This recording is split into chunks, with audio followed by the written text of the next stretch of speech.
अस्सलामुअलैकुम welcome to YouTube channel पे yes नाव तेसी जायका विद इंशा वीडियो स्टार्ट करने ब्रोट अगर तुम सान चैनल पे नई छो चैनल कर सब्सक्राइब तो वीडियो वो एंडस तम बराबर आज बना बह मैंगो केक यमिच रेसिपी बह तुह सत शेयर कर तो करो अजिच रेसिपी स्टार्ट।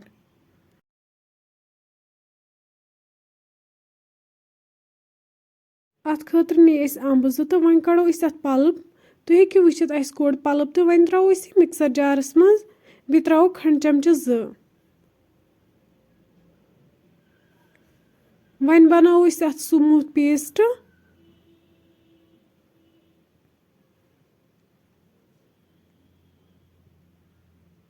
तुम हेकि वुचित स्मूथ पेस्ट बिल्कुल रेडी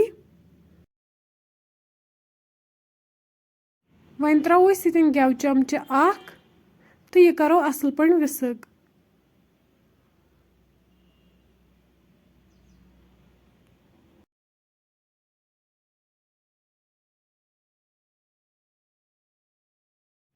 लगभग कोर अक्स मिनटस विस्क तो यह बिल्कुल तैयार वन निमो स्ट्रेनर तो वन त्रो अत मज माद कप तो करो स्ट्रेन असल पे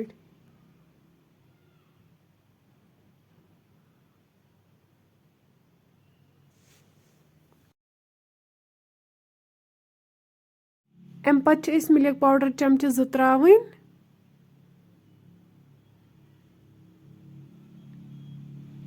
बे त्रो बेकिंग सोडा चमचे यम वन असल पे रलावन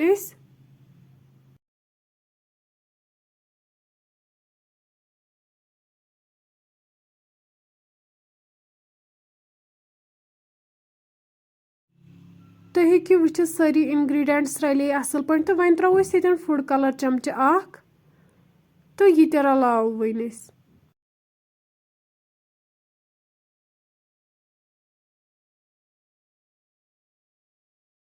वन त्रो ये दुध कप तो अत बनाओ स्मूथ पेस्ट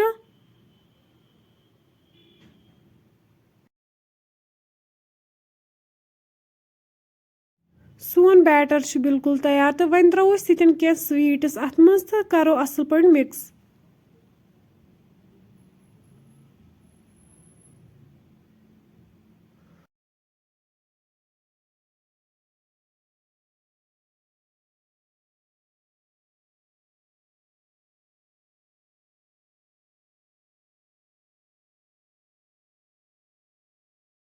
वन नी केक टिन तो अत मथो तेल ब्रश के मदद सत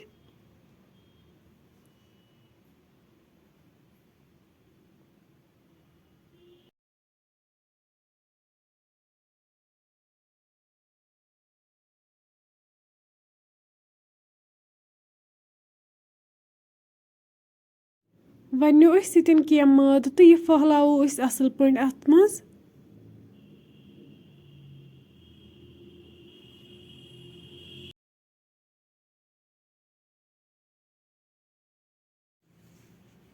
वन त्रो अत मज बैटर जुस तैयार थोमुत करित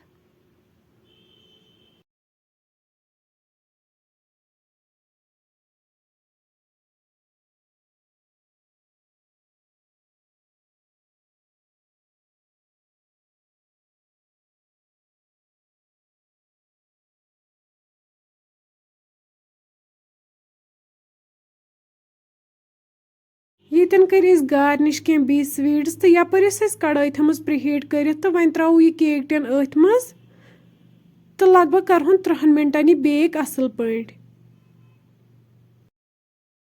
अक गंट बाद करो चेक सोन केक बिल्कुल बेक गोमुत